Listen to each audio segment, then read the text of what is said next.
Baik, ini kita kembali ke Pak Archandra. Ini berbicara soal Kuba tadi, kita menyambung dari segmen sebelumnya. Ini kan berhubungan dengan ada volume di situ, kemudian ada jalur distribusi yang baik, tapi tidak ada money. Nah, akhirnya terjadi krisis energi di sana. Ya, jadi kalau fiskal sebuah negara itu sempit, nggak banyak ruang untuk bisa nombok subsidi, kompensasi dan lain-lain. Maka walaupun volume ada, jalur aman, karena uang nggak ada, bisa juga akan terjadi gangguan untuk mendapatkan BBM tersebut. Dan itu yang terjadi di Kuba sekarang. Nah, bagaimana dengan negara lain? Ya, tadi panggung di depan itu adalah kita bicara tentang dagangnya. Money tadi. Ya. Tapi ada panggung belakang di oil and gas ini, di mana yang berbicara di sana adalah power, politics, dan money. Kemudian money lagi panggung belakang itu. Nah, apakah setiap negara punya strategi nggak untuk menggunakan panggung belakang? Menggunakan power dan politics. Jadi bukan hanya yang tampak saja ya? Tidak. Sepengetahuan saya, mungkin saya salah. Ya. Coba kita lihat ya, panggung belakang yang bermain antara China, India, dan Rusia. Baik. Ya. Rusia, panggung depannya adalah tidak bisa ekspor minyak atau dibatasi ekspor minyaknya ke Eropa. Untuk menjual minyak Rusia, dia harus mengasih diskon bahkan sampai minus $20 atau $25 per barrel. Ya. Karena disanksi ya, sama Barat. Iya. Panggung belakang dimanfaatkan oleh India dan China adalah dia beli itu crude dengan harga diskon tadi. Kemudian dia olah. Diolah menjadi BBM. Dan BBM-nya kata India, ini produksi saya. Dia jual ke Eropa. Ini panggung belakang. Ada yang marah nggak dengan cara itu? Mungkin tidak. Tapi India memainkan peranannya. Politik dan powernya dia, dan China juga dengan politik dan powernya, bisa menghasilkan uang walaupun itu krisis. Dan inilah yang dinamakan panggung belakang dalam dunia energi. Dan ini juga menjawab kenapa akhirnya Rusia itu mendapatkan keuntungan 13 triliun selama 2 pekan perang berlangsung. Iya, walaupun krisis. Dengan panggung belakang, kekuatan panggung belakang. Dan ini bukan sesuatu yang gelap, enggak. Panggung belakang ini bisa dibaca kok. Menggunakan kedekatan geopolitik antar negara. Ya, ini masalah politik ya. Kedekatan personal dengan pimpinan negara tersebut. Dan juga power yang digunain oleh China dengan sebagai salah satu negara superpower sekarang, dan India dengan market yang sangat besar, itu dimanfaatkan sehingga mereka bisa mendapatkan volume dan menjual volume itu setelah dia olah ke Eropa atau ke negara lain yang membutuhkan. Disitulah dia mendapatkan keuntungan walaupun ini krisis. Cerdas.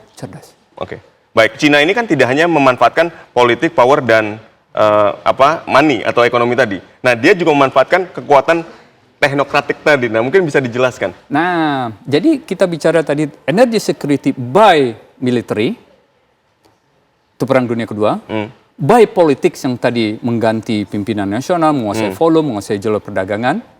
Yang ketiga itu by teknokratik. Teknokratik itu dagang. Sepengetahuan saya, China belum pernah menggunakan kekuatan militer untuk mendapatkan sumber energi. Atau menguasai sumber daya alam negara lain. Coba kita lihat.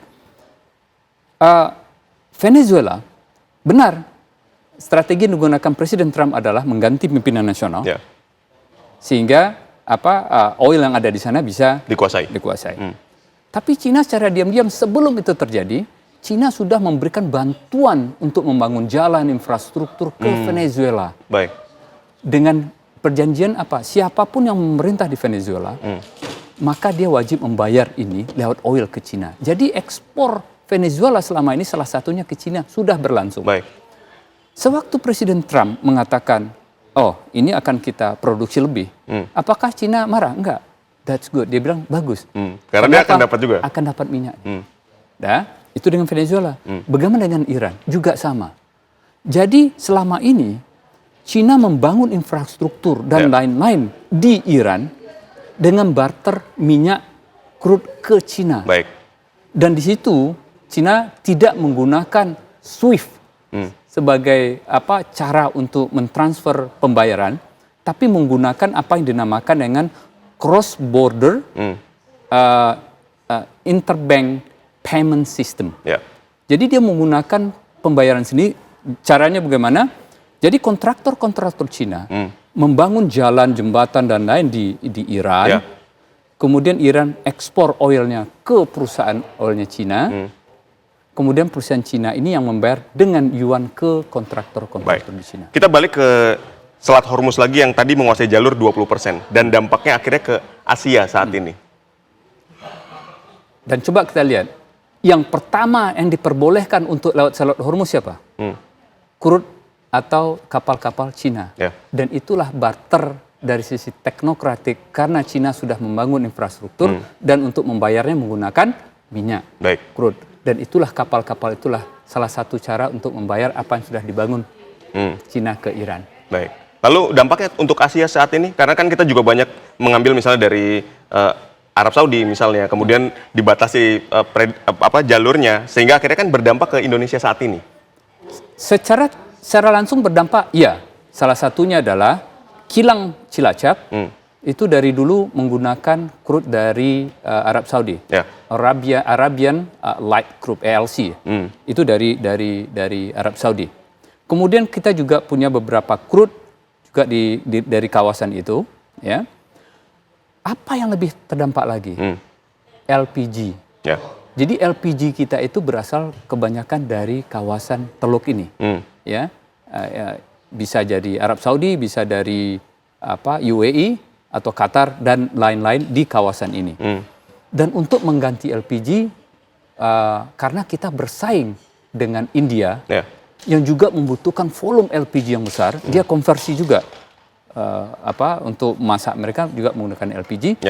Dan India inilah yang sekarang ini mendrive harga. Jadi ada harga misalnya CP Aramco misalnya $500-550 per ton misalnya ya. Ada premium yang harus dibayar akibat terhambatnya Selat Hormuz ini. Premium inilah harga alfa ini yang menjerit sekarang. Bukan lagi kalau harga dasarnya $550 atau $600, ini bisa $200, bisa $300 on top of dari $500-600 tadi. Karena apa? Persaingan kita dengan India untuk mendapatkan LPG ini. Nah, bagaimana kalau sumber LPG ini dari negara lain? Sekarang yang banyak itu salah satunya dari Amerika. Untuk mendatangkan LPG dari Amerika ke Indonesia butuh paling tidak 45 hari, 1,5 bulan. Nah, pertanyaan adalah mampu nggak kita, kalau benar LPG kita nanti dari negara lain termasuk Amerika, dan ini perlu jeda waktu yang cukup panjang karena jauhnya. Dan untuk itu Pertamina atau di pemerintahan mampu nggak kita untuk membuat strategi agar yang terdampak langsung LPG ini bisa kita atasi secepatnya. Nah, ini kan berbicara minyak ini kan bahwa kebutuhan kita hari ini 1,5 juta barel per hari, kemudian yang bisa diproduksi oleh kita 600.000 crude. Nah, ini akan menyusut jadi 400.000. Nah, ini untuk menutupi kekurangannya gimana? Karena ini kan yang dikhawatirkan terusnya dari perang Iran yang kalau ini berkepanjangan. Nah, setiap negara ya punya strategi energy security-nya. Ya. Artinya apa? Energy security itu sebisa mungkin menggunakan apa yang tersedia di dalam negeri untuk memenuhi kebutuhan masyarakatnya. Betul. Nah, kita di Indonesia 1,5 juta barrel per day itu adalah kebutuhan BBM kita. Sementara produksi crude kita itu ada sekitar 600.000 barrel per day. Artinya masih ada kekurangan 900 di situ. Nah, enggak, ini baru crude-nya aja. Oh, belum sampai di 400.000 tadi. Oke. Kalau begitu, crude 600.000 ini atau 550 atau 600.000 barrel per day dimasukkan ke kilang, maka menghasilkan sekitar 400.000 BBM. Ya, berarti 1,1 yang kita butuhkan dari luar. Kita butuhkan BBM dari luar kalau begitu 1,1 juta barrel per day. Nah, taruhlah kita punya 400.000, ya. Apakah ini kiamat? Bukan. Yang diperlukan adalah strategi kita di dalam negeri untuk memanfaatkan yang 400.000 ini kita berhemat. Siapa yang boleh menggunakan 400.000 ini? Jadi ada skala prioritas. Kalau seandainya suatu saat karena ini kalau krisis energi terjadi ya? Kalau krisis energi terjadi, apakah kiamat bagi Indonesia? Rasanya tidak. Insya Allah ya. kita mesti punya 400.000 BBM. Kalau semua crude yang bagian pemerintah dan juga bagian K3S itu diolah di kilang Pertamina, menghasilkan 400.000, itu kita gunakan untuk kebutuhan dalam negeri, dan di situ kita bikin skala prioritas siapa yang berhak mendapatkan itu. Misalnya hanya transportasi umum, hanya rumah sakit, atau yang esensial buat negara ini tetap berjalan dengan baik. Dan itulah strategi yang kita butuhkan ya ke depannya, misalnya bagaimana kita mendefinisikan siapa yang berhak mendapatkan, diprioritaskan untuk bisa mendapatkan yang 400.000 ini. Lalu mitigasi apa lagi yang bisa dilakukan selain tadi kita bikin skala prioritas masuk ke yang 400.000 minyak jadi tadi kan? Iya. Nah, karena di dalam oil and gas ini ada panggung belakang yang tadi power and politics. Nah, mampu nggak kita bahwa Indonesia selama ini dianggap sebagai good boy ya, negara yang bersahabat di sana sini kita. Ya. Kalau pada saat krisis atau pada saat sekarang ini, good boy-nya kita ini perlu kita manfaatkan lewat panggung belakang. Baik. Ya, ada power, ada politik negara yang mungkin bisa berhubungan dengan misalnya ya apa yang dilakukan oleh Cina dan India misalnya. Itu kan ada panggung belakangnya. Nah, seberapa cakap kita memainkan panggung belakang tadi? Memainkan panggung ini, karena ini untuk keamanan atau energy security kita. Apakah ini dilakukan oleh negara lain? Saya pikir iya. Ya, ada pembicaraan-pembicaraan belakang sehingga pemenuhan kebutuhan ini tidak hanya lewat dagang saja. Tapi ada pembicaraan-pembicaraan yang mungkin kita bisa manfaatkan. Satu contoh sewaktu dulu waktu saya di pemerintahan, kita pernah berbicara langsung dengan Presiden Rouhani misalnya di Iran. Presiden Iran untuk mendapatkan 2 lapangan di sana yang sangat besar, dan lapangan itu 2 lapangan itu sama reserve-nya dengan seluruh reserve kita di Indonesia. Seluruh cadangan kita di Indonesia itu sama dengan 2 lapangan ini. 2 lapangan ini. Baik. Nah, pada saat itu panggung belakang kita adalah berbicara langsung dengan Presiden Rouhani untuk Pertamina bisa mendapatkan 2 lapangan itu. Kita sampaikan, kita butuh 2 lapangan ini. Ya, singkat cerita pada saat itu. Ini maksudnya panggung belakang yang Anda mainkan saat itu? Bukan saya, kami lah ya. Kami, baik. Ya, di sana ada Pak Jonan, Pak Jonan bertemu dengan Ayatollah Khamenei, saya dengan Presiden Rouhani. Ya. Dan yang memimpin delegasi kita bertiga, Pak Darmin Nasution, ya. Dan kita sampaikan ke Pak Presiden Rouhani waktu itu, kita butuh 2 lapangan itu. Singkat cerita, akhirnya mereka memberikan 1 lapangan, dan 1 lapangan lagi kita harus compete dengan perusahaan Rusia. Ya, nama lapangan itu kalau saya nggak salah Mansuri dan Eptimer, mungkin masih ada itu lapangan yang besar sekali. Tapi karena ada persoalan geopolitik kita waktu itu yang belum tuntas dengan Amerika Serikat dan Iran waktu itu masih dalam embargo, 2 lapangan itu nggak jadi kita dapatkan. Dan ini salah satu yang saya sebutkan tadi, money power politics yang positif yang bisa kita lakukan untuk mengamankan pasokan kita di dalam negeri. Baik. Jadi tadi berbicara soal 400.000 itu, pertama kita butuh prioritas, kemudian mainkan si panggung belakangnya. Lalu ada saran apa lagi yang bisa dilakukan? Mungkin bahasanya bukan mainkan ya. Kita buat strategi, ya, memanfaatkan posisi kita sebagai negara yang rasanya kita nggak pernah membuat konflik dengan siapapun ya. Dan kita berpartisipasi dalam kegiatan-kegiatan internasional.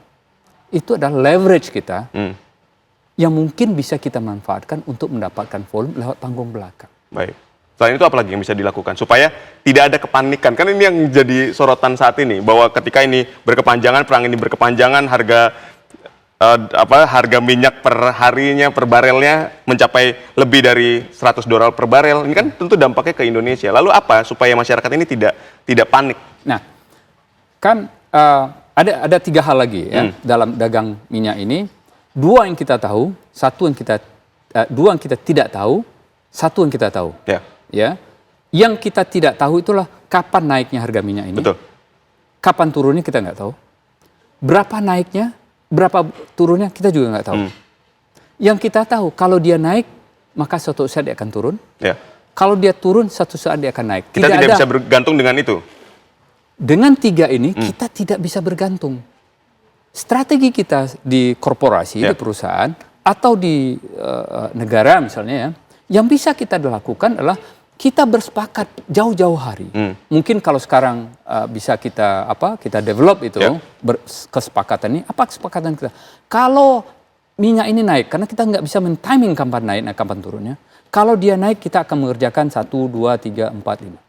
Kalau dia turun, maka kita akan mengerjakan 1, 2, 3, 4, 5. Dan kita sudah bersepakat duluan dengan komponen-komponen misalnya di kementerian, dengan presiden bahwa ini yang akan kita kerjakan. Baik. Kalau ini terjadi harga sampai 150 atau harga di 100 atau harga di 200, kita nggak tahu ini seberapa besar. Jadi ketika krisis energi ini terjadi, posisi kita ini sebetulnya masih aman dan masyarakat tidak perlu khawatir dan panik terhadap itu. Sebaiknya masyarakat ya kalau dibilang tidak panik, iya, karena kita masih punya 400-an ribu. Tanpa impor kita masih punya. Ya, sekarang bagaimana manajemen penggunaan yang 400 ribu ini? Ya, dan untuk itu kita memerlukan tentu saya pikir pemerintah sudah memikirkan apa yang diperlukan agar yang 400 ribu ini bisa kita manfaatkan. Apakah masyarakat perlu panik? Coba kita lihat nanti 400 ribu ini kalau benar pemerintah mampu untuk melihat apa strateginya sehingga masyarakat bisa merasa nyaman dan aman karena ini adalah krisis. Kita butuhkan pengorbanan semua pihak. Baik. Lalu yang juga menjadi sorotan adalah ketika cadangan minyak kita ini hanya misalnya 21 hari atau 23 hari, ini kan juga jadi sorotan. Sebetulnya seberapa penting di setiap negara ini mempunyai cadangan minyak yang bisa digunakan selama beberapa hari, Pak Chandra? Cadangan 21 hari yang disebutkan oleh Pak Bahlil itulah cadangan operasional Pertamina. Bukan cadangan strategis nasional Indonesia. Kita belum punya cadangan strategis nasional seperti yang dipunyai oleh negara-negara OECD akibat energy crisis yang pernah terjadi tahun 1973 di Amerika, sehingga negara-negara yang tergabung negara maju OECD lewat International Energy Agency mensyaratkan bahwa cadangan strategis nasional itu adalah 90 hari. Kenapa 90 hari? Logika berpikirnya waktu itu adalah semua krisis, semua perang dan lain-lain itu semoga bisa diselesaikan dalam 90 hari. Nah, bagi kita yang 21 hari adalah cadangan operasional Pertamina dalam memenuhi kebutuhan distribusi ke seluruh wilayah Indonesia. Bukan cadangan strategis nasional. Kalau Pertamina mampu melaksanakan 20 hari, setiap 20 hari, 21 hari, mereka mampu untuk mendistribusikan itu, sebenarnya tidak ada masalah. Cadangan strategis nasional itu kita butuhkan waktu krisis.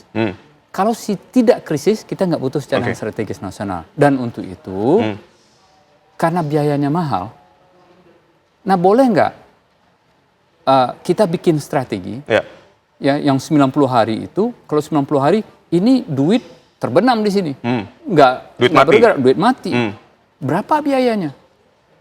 Misalnya kalau kita impor sehari itu 1 juta, 1,2 juta barrel per day, 90 hari mungkin sekitar berapa? 100 juta barrel lah. 100 juta barrel per day, per 90 hari. Kalau 100 juta, kalau harga minyak 100 itu udah $10 billion duit dari volumenya saja. Ini yang harus mati di situ, tidak bergerak. Itu minyaknya aja. Bukan infrastrukturnya, bukan storage-nya, bukan ini. Hanya minyak aja ada $10 billion. Kalau $10 billion itu menggunakan pendanaan dari bank, taruh bunganya 5%. Diam dia, volumenya kita harus bayar $500 juta per tahun hanya untuk dia diam. Kita belum bicara tentang pengembalian infrastruktur, pembangunan. $500 juta itulah duit diam. Nah, untuk itu boleh nggak? Kalau begitu kita menggunakan strategi dari negara lain seperti Cina itu menggunakan strategi apa yang dinamakan dengan risk-based strategic petroleum reserve. Jadi strategic petroleum reserve yang berbasis risiko. Kan kita butuhkan reserve ini pada saat ada krisis.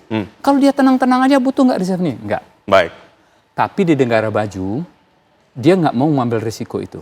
Kenapa? Mereka punya ruang fiskal yang sangat lebar, kaya, sehingga terbenam pun duit, mati pun duit 90 hari di sana, mereka nggak masalah. Baik. Ya, Pak Archandra, ini tadi terkait dengan yang Anda jelaskan bahwa ketika kita masih punya cadangan atau apa yang bisa kita produksi 400.000 barrel per hari, kemudian di situ tinggal dibuat skala prioritas. Menurut Anda apa yang menjadi skala prioritas dan apa yang hari ini diterapkan kebijakan yang direncanakan kita melakukan WFH nih? Apakah itu juga salah satu bagian atau kebijakan yang bagus dari pemerintah menurut Anda? Iya, ya, karena kalau kita lihat ya, pertama memprioritaskan siapa yang berhak menggunakan, transportasi umum, ya. Yang kedua adalah dari sisi keikutsertaan partisipasi dari masyarakat, karena ini krisis ya, kalau kita mendeklarasikan krisis, bahwa kita diam di rumah. Ini adalah strategi yang digunakan oleh sekarang Filipina udah langsung gitu, dia akan WFH, ya. Ini strategi yang bagus. Kemudian kita cari lagi, ya, sektor-sektor mana yang kiranya kalau itu berhenti itu tidak mengakibatkan kita runtuh.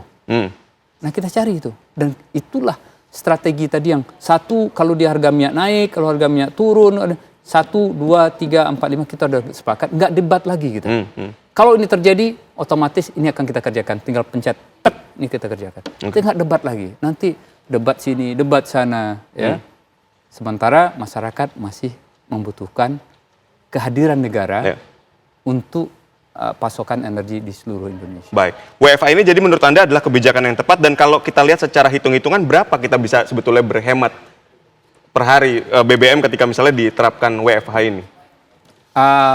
Angka pastinya saya nggak tahu, ya, karena ini tergantung sektor publik berapa, sektor swasta berapa, sektor yang sekolah seperti apa, ya. Saya nggak ada angkanya, tapi ini adalah salah satu strategi yang menurut saya layak untuk dicoba. Kalau indikatornya? Indikatornya nanti adalah impor kita, atau yang 400.000 ini benar adanya bisa memenuhi kebutuhan kita tanpa impor. Baik. Baik. Mungkin itu, terima kasih Pak Archandra telah berdialog bersama kami. Semoga saran-saran yang Anda sampaikan tadi ini juga dapat didengar oleh pemerintah dan juga masyarakat. Sekali lagi terima kasih Pak Archandra Tahar telah berdialog bersama kami. Sehat dan sukses selalu untuk Anda. Pemirsa, arus balik di jalur selatan Jawa Barat, tepatnya di kawasan Gentong, Kabupaten Tasikmalaya, mulai terlihat padat. Informasi yang akan kami hadirkan sesaat lagi, tetaplah bersama kami.